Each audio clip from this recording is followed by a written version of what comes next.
Hey, some more packages arrived today, Hugo called out. What's in them? I asked.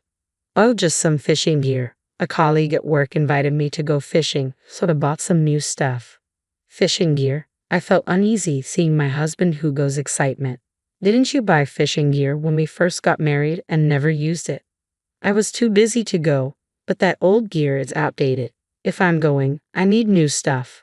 I see. Is there a problem with that? Hugo's tone became defensive.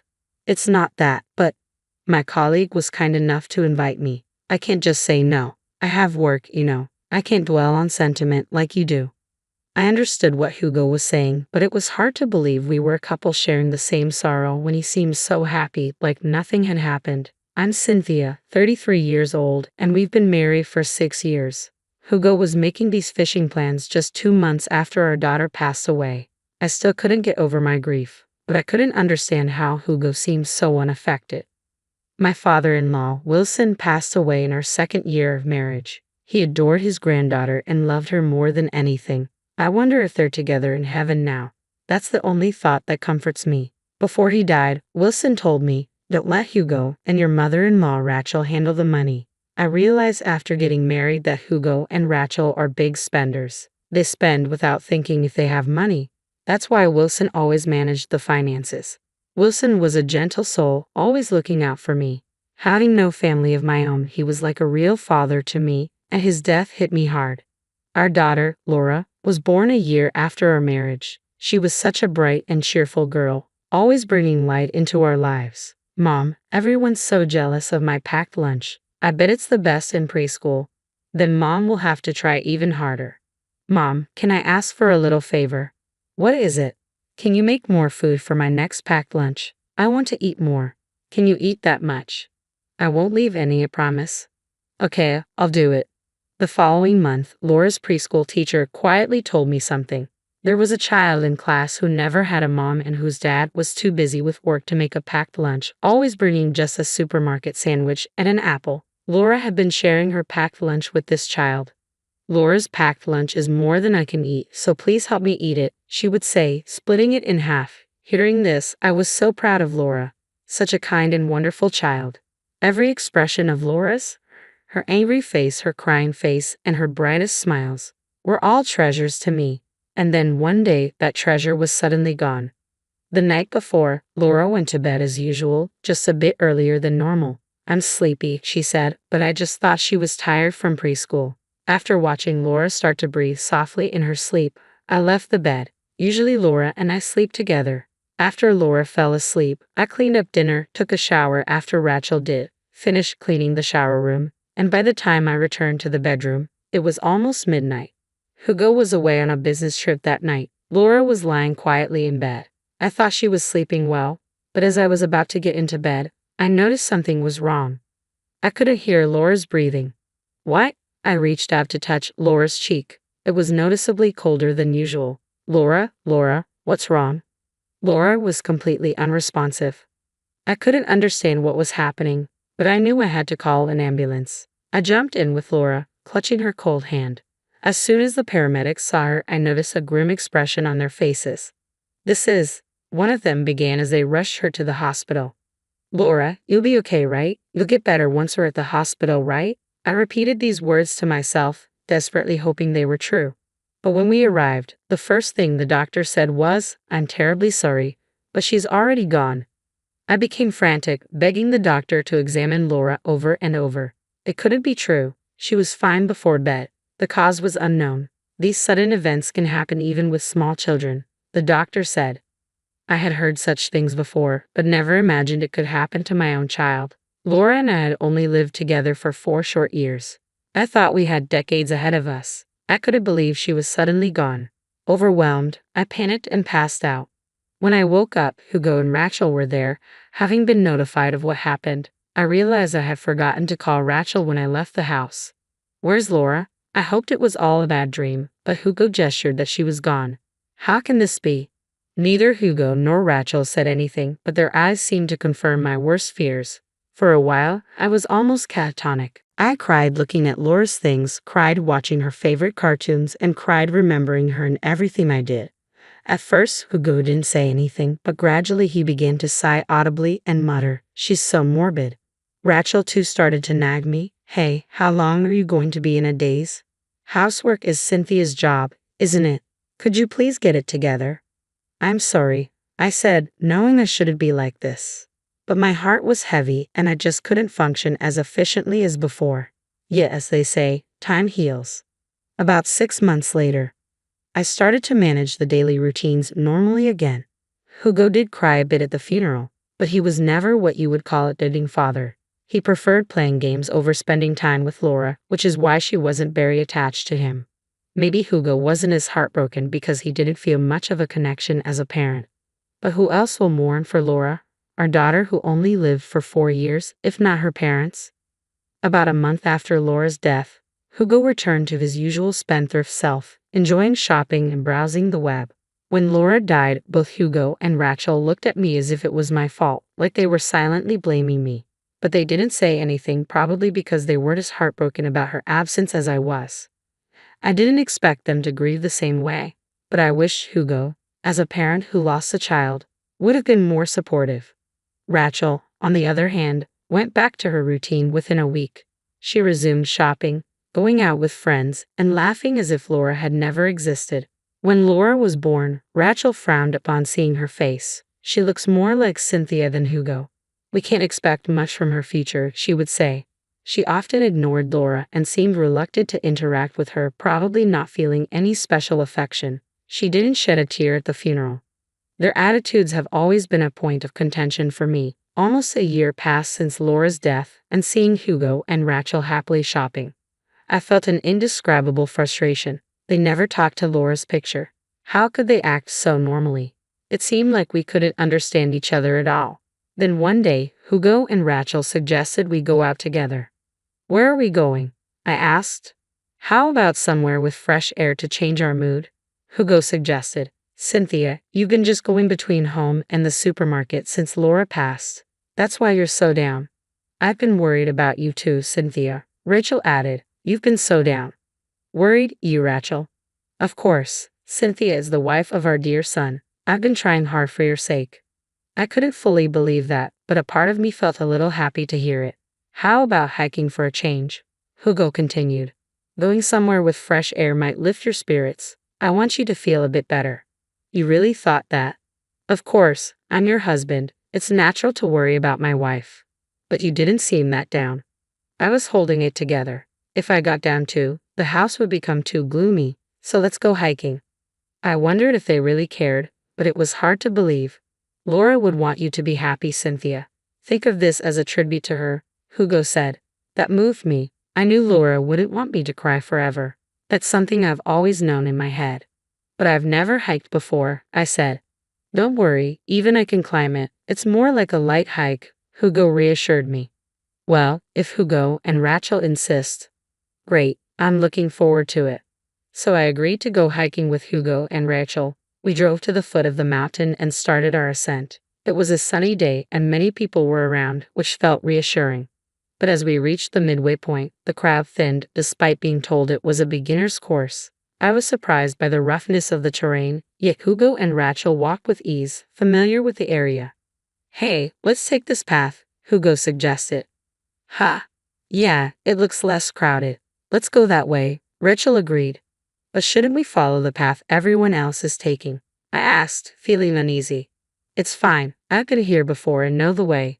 This path is straightforward, and you can't get lost," Hugo reassured me. "If Hugo says it's okay, then it must be," Rachel added. "Trust me, there's a really scenic spot just ahead, Cynthia. You'll be amazed." Before finishing his sentence, Hugo started walking down the path, followed by Rachel. Reluctantly, I followed them. But the further we went, the more rugged the path became, almost like a trail for animals rather than a proper path. "Wait, are you sure we're on the right path? Can we really get through here?" I asked, my concern growing. "Don't worry, we'll reach a wider path soon. Just keep up," Hugo said confidently. Hugo and Rachel continued, seemingly sure of themselves. Rachel, now 60, was surprisingly nimble, walking more effortlessly than I was. Soon they were far ahead, their figures intermittently visible through the dense foliage. "Wait, don't leave me behind here," I called out. Hurry up. We'll run out of daylight. Hugo's voice echoed from the distance. I hurried, but couldn't catch up. Their heads, once visible, were now out of sight. Hugo, Rachel, I called out in fear, but no reply came. As I moved forward, I lost sight of them completely. I didn't know which way to go. What should I do? I was lost, the words stranded, echoing in my mind. This can't be happening. Maybe I should have stayed put, thinking Hugo would come back for me. But as time passed, neither Hugo nor Rachel appeared. There was no sign of anyone approaching. Knowing I couldn't just stand there, I started walking again, filled with fear. My anxiety grew as I realized I couldn't tell which way was which. I decided to retrace my steps, but even finding my own tracks on this unmarked path was a challenge. I felt like I was getting deeper into the wilderness. Panicking, I stumbled several times, each fall draining more energy. Soon, the surroundings began to darken, and my anxiety intensified. If night fell, I wouldn't be able to descend. The temperature dropped as evening approached. It was late March, but the nights were still cold, especially in the mountains. What would happen if I had to spend the night here? Exhausted, I collapsed against a large tree. I can't go on, I voiced my despair. Thoughts of this being the end of my life crept in, my consciousness fading. In my dimming awareness, I heard a voice I had longed to hear. Mom, Mom. Shocked, I opened my eyes. There was my dear Laura. Laura, is that you? Laura smiled at me. Ah, I must be in heaven, I thought hazily. I reached out to hug Laura, but she seemed to slip through my arms, flying away. Laura, Mom is over here. Laura turned and started running. Wait, I reflexively stood up to follow Laura, feeling strangely energized despite my earlier exhaustion. This couldn't be the real world, but if it meant holding Laura again, I didn't care if it was a dream. When I thought of that, I naturally felt motivated. I felt invigorated and chased after Laura. Laura, wait, I called. Laura turned back, smiling. It felt like playing tag with Laura, a joyful feeling. Before I knew it, I had reached the foot of the mountain, and Laura was gone. Laura, where are you? Laura was nowhere to be seen. Had I just seen an illusion? Then someone shone a flashlight on me. Are you okay? I got lost on the trail. Are you hurt? Thank you, I'm fine. My family must be waiting for me. I headed down to the parking lot at the foot of the mountain, but our car wasn't there. Had Hugo and Rachel left without me? No way. As I stood there dumbfounded, I saw a faint image of Laura where her car should have been. Laura. I ran towards her, but my body passed right through.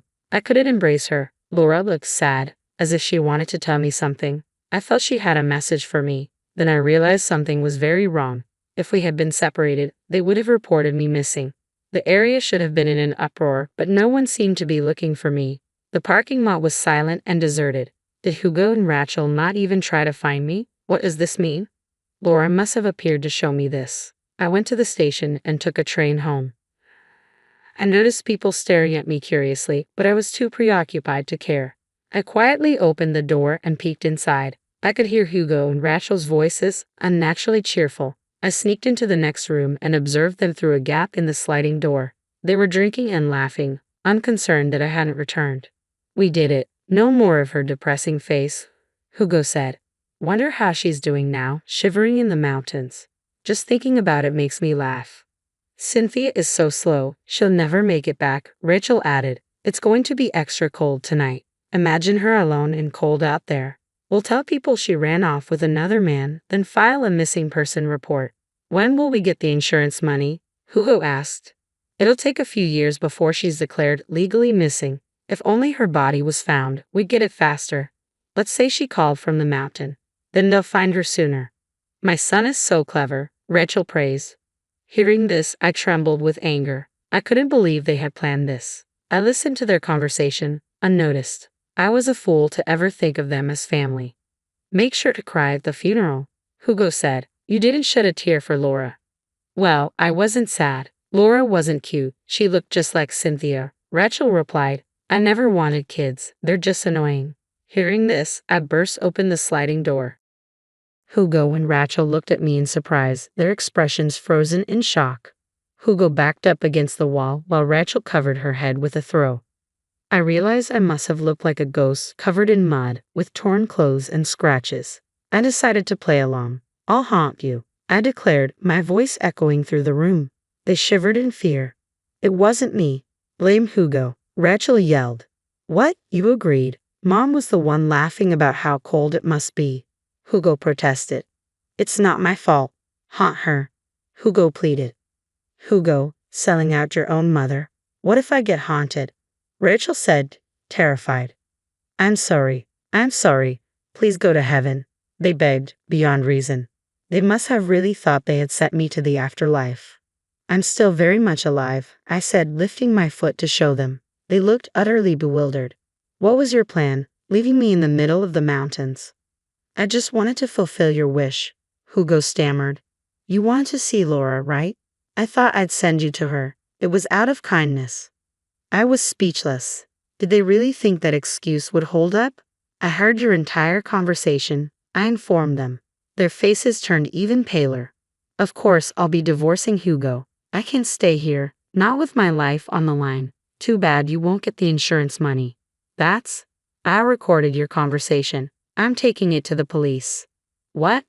I'll consult a lawyer and you'll face the consequences. Cynthia's fine, right? We didn't commit any crime.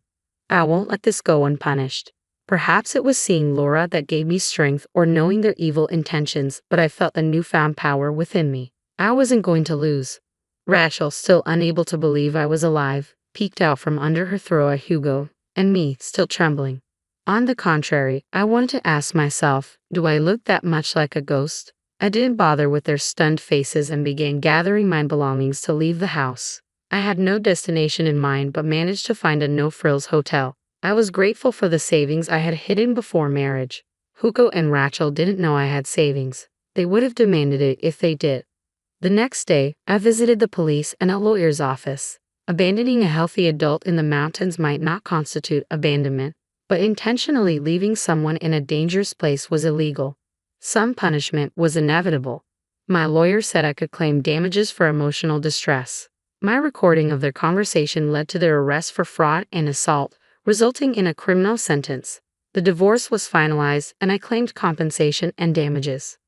I had secretly saved money just as Wilson advised, slowly transferring small amounts from our living expenses account to another one. Even though the savings were from after marriage, all payments were made to me, leaving Hugo with nothing. I found a place to live and a job. I'll never overcome the grief of losing Laura, but I cherish the happy memories we shared. As long as I have these memories, I won't be lonely. Laura saved my life. She wanted me to live. I'm the only one who can cherish her memories. I'm not alone. Laura's smiling face is always with me. Mom, I love your smile, Laura often said. So I'll keep smiling. The smile Laura loved, and move forward.